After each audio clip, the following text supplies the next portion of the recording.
Добрый день, дорогие телезрители! Снова для вас в прямом эфире работает команда телевизионной программы, которая раньше называлась «Подворье» и посвящалась всем аспектам жизни в частном доме. Да, теперь она называется «Мы вам покажем», девочки вам показывают много чего интересного, которое будет интересно разным категориям телезрителей. Ну, а я, Дмитрий Аргунов, нацеливаюсь на сугубо такой брутальный сегмент нашей аудитории, на настоящих мужчин, которые хотят, в первую очередь, досконально разбираться во всех тех аспектах, которые сопровождают жизнь, строительство, в первую очередь, планирование, строительство и эксплуатацию частного подворья. И сегодня мы в гостях у нашего Инстаграм, как бы сказать, френда, подписчика, да, Айсен Борисов, да? Айсен Борисов. Добрый день. Добрый день. И почему именно у него? Дело в том, что вот мы все говорим о экологичное строительство. Смотрите, какое дерево, да? Кругляк. Шикарное дерево, да? И жить в таком доме, конечно, очень-очень большое удовольствие. Но деревянное строительство, оно обладает массой нюансов, которые нужно знать любому, кто занимается строительством, благоустройством, обустройством деревянного дома. В частности, когда я только-только начал заниматься строительной тематикой, я сильно удивлялся, почему загоняют там угольник металлический в торцы при обсадке и так далее. Да? Дело в том, что Айсен и его коллектив, небольшой коллектив, занимается обустройством обсадных коробок. Отделка частных домов, да. И на текущем объекте ребята выполняют работы по установке дверных обсадных коробок, да. Потом установка дверей, потом изготовление наличников, доборов. Ну, под ключ делаем. Каждый проем. Все под ключ. Все под ключ. Ну, Айсен, согласись, что есть очень большие нюансы, связанные с усадкой дома в первую очередь, да? И не только с усадкой, еще и с расширением дерева, которые требуют особого внимания именно при установке дверных блоков. Именно дверных блоков, вот времянка стоит, куча работы была проделана бригадой на этом объекте. В частности, я не очень люблю бензиновые бензопилы, цепные пилы, да, не очень люблю, а больше склоняюсь вот таким вот и так далее, и так далее. Ну, давай, плюсы и минусы бензопил при выполнении вот таких вот работ. Можно же было взять хорошую ручную циркулярку с длинным валом, да, посадить туда несколько дисков и... Да нет. Нет, невозможно. Да, ну просто есть разные там приспособления, но ничего не подходит. Обычно пользуемся, если это свежее строительство, то бензопилой, ну то есть когда окна все открыты, можно проветриваться. А когда уже дом почти жилой, то надо использовать электропилу. Отличие электропилы от бензопилы в том, что у нее оборотов больше, и эти обороты не регулируются, поэтому очень опасно ее резать, то есть это надо уметь. Вот. Стараться надо уметь резать, чтобы она была аккуратно, ровно все. Да. Вот, чтобы пропил был ровный. Вот. Здесь маленькие свои нюансы, хитрости, чтобы это ровно все сделать. Вот. Пропиливаем сначала, вымеряем проем, вымеряем этот проем. То есть в данном проеме мы сделали симметрично, чтобы вот тут было одинаково, здесь было одинаково. Это вот эти. Вот эти вот части.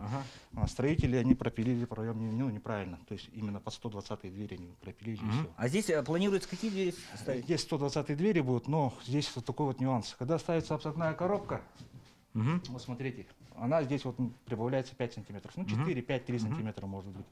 Вот, ну, то есть в данном моменте у нас 5 сантиметров здесь. То есть сюда уже 7-сантиметровый обычный готовый наличник не подходит. Вот. Согласен. И есть 10-сантиметровые наличники, но они тоже там, можно их ставить, в принципе, да, делать, но вымерять больше. Но тут уже проемы были выпилены так, поэтому придется делать, самим делать наличники. То есть 7-сантиметровые куплены, но придется хозяину их выкидывать или что-то с ними сделать. Вот. Потом, после того, как вымерили, выпилили, замеряется, берется середина. То есть, находим середину, отступаем по краям. Здесь паз уже был выпилен криво, неправильно, поэтому пришлось сделать пошире. А так 5 вполне достаточно. Тут 7 сантиметров сейчас. Вот. Ну и глубина 5 сантиметров туда входит. То есть берется брус там 18 на 5, половина ровно сюда заходит, половина остается здесь. Ну можно 6 сантиметров туда всадить. Вот. Ну, все это замеряется, по лазерам, конечно, все это замеряется, отчерчивается, выпиливаются пазы. Сейчас где тут у нас подвесить. Ну, тут где пазов нет уже. Ну, все уже закрыто временками, да, все закрыто. Временно всадили сюда бруски, да. Ага. Некоторые тоже всаживают просто бруски сюда. Мгм. И, ну, как бы, а брусок, он, как бы, ну, первое время поддержит, но вот где сучки, вот это вот дело. Потом сам усохнет и все это дело, но он не выдержит вот эту нагрузку, он сломается. Мгм. Поэтому мы делаем Т-образные колоды, Мгм. вставляем их туда. Держится за счет того, что это цельное, ну, дерево. Ну, вот здесь вот профиль колоду Вот можно смотрите, посмотреть. колоды, вот они лежат. Да, вот они готовые лежат. Ну, в принципе, под каждый пас подгоняется... Индивидуально каждый. Индивидуально. Потому что как там она выпилится, тоже неизвестно. Как это тоже. А какие требования к сушке материала, к Да, но влажности? материал должен быть сухой, желательно листвяк. Мгм. Ну, у нас тут проблемы с материалом были, поэтому взяли сосну. Ну, в принципе, сосна пойдет. Мгм. Если сосну делаете, то тут смотрите, вот этот шип, он не должен быть слишком высокий. Здесь вот на 10-ю перегородку, то есть 10 сантиметров, ну 11 сантиметров мы сделали. Вот, и поэтому вот этот шип, он должен быть, ну, покороче быть, чтобы его не гнуло. Вот. А вот этот вот уже 5-й шип. А сушите сами, да? Ну, вот мы занесли с мороза, она была так сыроватая, вот, и, ну, сушили где-то неделю, наверное, ну, лежала, выпилили. Она лежит. Ну, просто в условиях, скажем так, помещения отлежаться Да, отлежаться. минимум неделю, это свято. Айсен, еще интересный момент, да, вот вроде бы даже перегородка вот эта капитальная из кругляка, а вот здесь получается брусовая такая. Вот это вот самые мои, как бы, сколько я таких перегородок мы не выравнивали. Вот тут мы их выравнивали. Вот видите, вот отверстия. Ну, потом эти отверстия заделываются. Вот. Стена будет краситься это. Вот эти вот делают обычно в целях экономии, скорее всего. Вот 15 на 10 берут брус и ставят его вот так. Вот эту перегородку, хоть как, ее всегда крутит. Ну, по-любому. По-любому. То есть Где-то поведет и Да. здесь, где-то здесь. Поэтому я ни разу не видел, что 15 на 10 такую перегородку, чтобы... Обшиваться будет, да, вот это? Нет, обшиваться не будет. Обшиваться не будет. Да, вот так вот. Ну, интересное решение, просто даже я, который, ну, мало отношения имеет к деревянному строительству, не к деревообработке, а к строительству. Сколько я вот повидал таких. Ну, видимо, посчитали, что как бы хозпомещение и так далее, и так далее. Ну, здесь, смотрите, обычно некоторые делают, тут запилено. В принципе, вот это держит ее. Ага. И здесь ее будет эта колода держать. Ага. То есть вот этот шип тоже ее будет. Самая слабая вот эта перемычка, да, Вот эта вот получается. перемычка, ну ее тоже с двух сторон вот эти вот. Ага. И там запилено. И там... А вот эта методика выравнивания, она на чем, как бы... Ну, я не говорю, призываю там делиться всеми секретами, но вообще, чтобы на будущее знать хотя бы. Ну, берется брус с этой стороны, вот с этой стороны, просверливается, потом затягивается этими гайками с двух сторон. Все понял. Да, то есть здесь стояли стоечки, которые на шпильку насаживаются. Ага, все понял. И сколько времени держать такое? Ну, для выравнивания. Для выравнивания, ну, смотря какая перегородка, смотря от кривизны какая-то, ну, самой перегородки, то есть там особо-то роли не играет. Тут, например, она дня 2 стояла. В первый день мы ее затянули, на второй день пришли, подколотили ее, потом еще раз подтянули, она вот более-менее выровнялась. Все, вырезали вот этот проем, пазы вырезали, вставили. Вот. Здесь вот проблема, смотрите, тоже. Проемы слишком высокие. Ну да, я вижу. Вот, придется делать большие наличники, эти, как там, ну, Капителями, да, пилястры. А там наверху вообще будет с формугой. Вот, ну, формугу этот щит будем там лепить. Вот. Ну, здесь ну, Айсен, немного вот о себе, о тех ваших работниках, которые, ну, как насчет квалификации, или это наработанное долгими годами, или вы все-таки проходили какую-то подготовку в рабочей профессии? Сам я, как бы, считайте, с детства занимаюсь, ну, как не занимаюсь этим, но сначала это было хобби. Ну, нравится мне заниматься деревом. Вот. Отец научил, дед. Вот. Потом сам я по образованию юрист. Проработал юристом, что-то там мне зарплата маленькая, то все. И потом открыл маленькую мастерскую сначала, столярную. Вот, и потом дело пошло у меня. Фактически, смотрите, у нас герои замечательные, да, где вы видели живого юриста, который от юридической практики переходит к столярничеству, а потом плотничеству. Да? Ну, ребята, уникальные наши герои, сами в том числе, потому что, ну, одно из моих хобби тоже деревообработка. Ну и немного об оснащении. Да? Я вот слежу за вашими публикациями и, в принципе, хочу сказать, что большой махталитет за то, что культивируете очень высокую культуру производства. Вот мы сейчас проходили там целлофаном затянуты ступеньки там, и так далее, и так далее. Не только в этом культура производства. Культура производства, там, когда заходили, мешки с опилками в ряд стоят. Вообще, как выработать у людей... ну, бывают площадки, куда приходишь и, блин, стыдно. Бардак вообще, согласись. Вот как вот эта культура, она вырабатывается? Вот, как подтянуть? Как сделать так, чтобы на всех площадках звенело, блистало, сверкало и порядок был? Это все зависит от коллектива. У нас коллектив такой, что все как бы, люди такие бывшие столяра, поэтому у нас все точно до миллиметра все вымеряется, поэтому плотники, ну, этим как бы, ну не буду ладно говорить. Не, почему? И бывают такие плотники, которые фору любому столяру дадут. Да. Ну и ребята вот сами просто, ну, сами такие люди, что не любим, когда что-то вот валяется. То есть после каждого рабочего дня мы начинаем, ну, прибираемся. Вот. Когда бардак, мы просто, ну, очень много времени затрачивается найти там инструмент, нужный материал. А когда все аккуратно сложено, то экономим время. Вот. Больная моя тема, да? Я вижу вот циклон. Стружкоотсос. Да, стружкоотсос компактный, да? На строительной площадке. Вообще вот этот... Говорим же там, ну, дерево там экологично там, и так далее, но если подышать 24 часа древесной пылью, особенно твердых пород, да, ничего хорошего это для вашего здоровья не назначает. Вот значимость чистоты, скажем так, рабочего места. Давай в пяти словах. В 5 словах. Ну, вот я же объяснял, что это экономится время. Потом вот эти, ну, в опилках работать самим неприятно, это раз. Во-вторых, экономится время. В-третьих, когда вот циклон я специально купил на 50 литров, вот, чтобы мешок 50-литровый залил, ну, засыпал его туда и вытащил его спокойно туда. И потом опилки не надо набирать. Потом у нас все-таки сдавать это бег, а тут пыли-то много. И когда на бревнах вот эта пыль, это, ну, день работы, 2 дня работы, чтобы это все вычистить, поэтому стараемся сразу все убирать. Лучше сразу, скажем так, в чистовую работать, чтобы... я вот очень много вижу... Оборудование Makita у вас, да? Вот, я считаю, что у нас город таких филов. То есть у нас есть Toyota филы, у нас есть Makita филы. То есть если в автомобилях, то ничего кроме Toyota не признают. Да? А если в инструментах, то ничего кроме Makita не признают. Ну, да нет, такого нет. Такого нету, да? Да, у меня такого нет. У меня Слава тебе, Господи. Makita я беру просто, ну, бюджет мой позволяет сейчас брать Makita. Если бы были бы деньги, конечно, я брал бы там Milwaukee или Hilti или что-нибудь такое, DeWalt. В данный момент Makita меня устраивает вполне. И качество, цена, качество. Ну, я вижу некоторое оборудование джетовское, это ровно такое же, которое у меня стоит, да? Да. По джету что скажешь?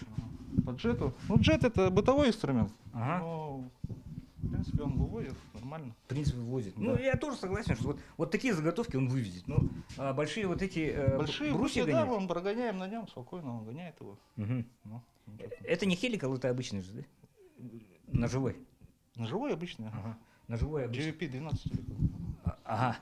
Ну и по части измерительной. Вот упомянул, что частоты резов и прочего очень точные измерительные, в частности лазерные и так далее, инструменты применяете. Что насчет измерительных значений, вообще измерительных инструментов? Какие инструменты вы порекомендовали вообще измерительные для тех, которые, ну, занимаются подобными работами? Ну, измерительный инструмент. Вот у меня был такой, к примеру. Ну, да. Градус убавить. Лестницу мы тоже делаем, часто пользуемся. Ага. Вот это так себе. Чтобы было. Да. Вот здесь вот этот трупер у нас, ну, тоже чтобы было. Ну, он же какой дешевый аналог, Дешевый аналог этого. Свенсона. Да, Свенсона. Ага. Но, по крайней мере, ручной циркуляркой позволяет орудовать, мне что понравилось. Хоп, приложил и прогнал. Но гигрометром пользуетесь для того, чтобы вымеривать влажность дерева там и так далее на площадке? Да, мы уже так-то работаем давно, поэтому на ощупь уже... На ощупь и постучать, если по дереву, в принципе, сосну можно определить о какой степени. Ну, тут, наверное, порядка... Здесь где-то порядка 25-30, наверное, даже больше может быть. Вот поэтому она лежит, сохнет, мы ее поэтому не забиваем. Ну, времянки поэтому забиваем. Ну, не спеша, всему свое время. Дерево вообще спешки не любит. Поэтому здесь, Абсолютно с этим здесь согласен. торопиться не надо спокойно делать свое дело. Вот смотрите, вот, например, вот эти вот сделаны с запасом. Мгм. То есть вот здесь 11 сантиметров На усушку. на усушку, потому что она станет все равно 10,5 Мгм. со временем. Мгм. Поэтому вот это, ну все это рассчитывается. И вообще, вот это, скажем так, процессы, связанные с впитанием и выпусканием влаги деревом, да, они же страшные. Дерево страшная сила. То есть оно может, в принципе, приподнять даже очень большие Ну, я как-то по-другому, весовые я нагрузки. не говорю страшная сила, я говорю дерево живое. То есть Живое. она постоянно, то есть она... Захотела скрутить, скрутит. Скрутит, да. Обязательно. Поэтому надо быть этому. Ну, заказчиков предупреждаем заранее, что вот так, у вас материал такой. То есть, если нормальный, хороший материал, то мы, в принципе, какую-то гарантию еще можем дать. В данный момент вот так вот. Есть ли какие-нибудь определенные секреты, там, технологии избежания трещин? Трещин? Да. Ну, в тех же брусьях Нет, колоды. вот там и эти так колоды, они все равно будут обшиваться, то есть у нас тут будут доборы, Мгм. будут, Ну, чистовые. Чистовые, Ага. да, здесь будет все. Она треснет, она треснет. Треснет по-любому. Внутри. Ага. Кто ее увидит? А как-то, скажем так, направлять по желанию мастера вот эти трещины, направление вот этих трещин, какие-то там пропилы делают там иногда. Ну, пропилы делать, но не особо не помогает. Их надо сушить, во первую очередь. Сушилки, у нас вот в Якутске проблема с сушеным материалом, то есть Нет каменной сушки. нет каменной сушки. Есть, знакомые делали, устраивали такие, пытались продвигать это, но неприбыльно, поэтому они этим не занимаются. Ну, конечно, притащишь оборудование там миллиона, полтора-два, которое энное количество времени будет простаивать. Ну и о чем остается у нас поговорить? Ребята там воспользовались тем моментом, что мы пришли на объект, тут ходим, высматриваем что-то, да, делимся тонкостями, решили перекусить. Но на самом деле здесь работа кипит постоянно. Еще раз, мы пропустили самый шумный и самый пыльный этап, когда выпиливались вот эти пазы. И, в принципе, я обратил внимание вот на бригаду Айсена, когда как раз вот эти вот работы проводились. Но просто не могу не спросить. Покажите мне, как вот эта вот Макита, да, она пропустит вот этот... примерно так. Они уже пропущены. Ничего такого нету на очереди, да? Ну, на этом объекте проблема. Сейчас время сколько? Вот электричество слабое здесь. Ага. То есть она не может, получается, с двух сторон мы ее пилим. А так она 9 сантиметров спокойно пропиливает. Вывозит. Вывозит. Это 1800 же, да, или 2 киловатт? 1800. 1800. Она стоит на 9 сантиметров. Ага, глубина. Вот, если все электричество нормальное, если это, то она режет. Диск-то хороший, а? Есть макитовский, да? Да, макитовский на 90 зубьев, по-моему, да, на 60-то. Ну, не знаю. Ага. Ну, практически чистовой диск, то, что называется столярный диск, который позволяет делать очень и очень качественные чистовые резы. Ну и у нас тоже время заканчивается, не будем сильно отнимать у вас время. Просто совет дня от человека, который всю свою жизнь занимается, бросив даже, может быть, нелюбимое занятие юриспруденцией, занимается деревообработкой. Что бы вы посоветовали хозяевам, которые решили, что они непременно будут жить в частном доме? Сейчас же очень много всяких механизмов, дальневосточная ипотека, там, семейная ипотека и так далее, и так далее. Люди себе выбирают. Совет начинающим строиться, не торопитесь, делайте это спокойно, то есть не торопясь, и сразу качественно делайте, чтобы потом не переделывать. То есть частный дом — это такая вещь, что это постоянная работа, то есть приходится часто из-за усадки, полы продвигаются, поэтому выравнивать. То есть изначально надо нанимать нормальные профессиональные бригады, которые этим занимаются, и обращаться к ним, потому что сейчас безработных много, желающих заработать на этом тоже много, и поэтому... А как отличить профессионала от шабашника? От шабашника? Да? Элементарно по инструменту. По инструменту? Да. Если человек пришел, у него там в руках только циркулярка, да и бензопила, штиль, ну и, скажем, угольник там обычный, в принципе, можно ему говорить до свидания сразу. Ну, согласен. Да. Есть у меня знакомый аялщикин, да, который занимается установкой чистой двери. Когда он заходит на объект, любую, на квартиру, на частный дом и так далее, он приносит с собой верстак, торцовку, кучу каких-то шаблонов под фрезер и так далее. Ну, то есть, как, не знаю, некий спецназ заходит, который там все выгружает, У вас, я вижу, то же самое же, да? И очень кропотливо и, самое главное, не спеша, вымеренно очень подгоняет каждую деталь, поэтому ну, по установке дверей я, скажем так, просто к нему отношусь как к одному из авторитетов. Ну и очень рад вживую познакомиться с людьми, которые ну, знакомы через Инстаграм, через социальные сети, но занимаемся практически одним и тем же делом – деревообработкой. То есть кто-то в промышленных масштабах, как наши некоторые герои, Володя Луковцев тоже, знаете его, да? Или вот наш сегодняшний герой, Асин Борисов. Ну, а для тех, которые ну, избрали деревообработку хобби, всегда есть чему поучиться у ребят, которые этим занимаются, еще раз говорю, как ну, средства к существованию добывают. Да? Кстати, вопрос. Почему здесь одна точка крепления? Да, вот это я когда покупал, я не заметил. Я ее брал из-за того, что стол широкий. Это МЛТ-100 же, да? МЛТ-100. Стол широкий, абсолютно. Только из-за этого я его взял. Плюс вот эта каретка, да? Да, каретка, мы ей не пользуемся, потому что люфти тут сильно. Ну, надо просто сделать нормальную каретку. И из-за того, что высота пропила 9 сантиметров. Только из-за этого я ее взял. А потом, когда приехал, что-то смотрю, линейка она не тут. Не до конца. Не до конца, да. Ну, тут, в принципе, можно ее сделать, тут, удлинить ее. Ну, нам пока этого хватает, в принципе, не проблема. Короче, на уровне колхоза, да? Ну, я бы не сказал, что... Нет, на уровне колхоза можно решить... Да, вот тут просто вот мы закрепили сюда палочку, ставили. А держит, в этой точке держит достаточно жестко, да? Да, она нормально держит, в принципе. То есть маленькие детали она спокойно пропускает. Стол ровный. Стол ровный, да. Стол ровный. Но он алюминиевый. Да, ну один нюанс, вот это вот пластмассовое вот это, ну, ждем пока доломается, мы сюда металлическую поставим планочку. Вот это вот сразу дело мы отрезали, то есть расклиниватель. Ну, чтобы пазы, как бы это, да? Да. Вот. Ну, тут был такой для безопасности кожух, вот его вообще сняли, выкинули. Вот. Так, аппарат нормальный. Я, кстати, задавал представителям Макита вопрос, почему ваше замечательное пиле, которое доступно для начинающих, сделано такой большой огрех. Да? Они так толком не ответили. Ну, я надеюсь, что от какой-нибудь Makita Global или что-нибудь типа такого придет ответ, что это ну, для задач, которые подразумевают заготовки вот такого плана. А ребята, которые профессионально занимаются деревообработкой, прогоняют на нем вот такие вот колоды. И вполне с этим справляется. Инструмент на самом деле хороший. По мощности, по качеству, ну, если не считать, да, вот этих вот моментов, да. Но вот этот вот момент, я просто, ну как... Просто понять не мог. Ну, раз люди работают на этом, значит, оно жизнеспособно, имеет право на существование, и вполне можно на этом, даже вот забросив занятия юриспруденцией, зарабатывать определенные деньги. Ну и Махталитет, спасибо большое. Рад еще раз.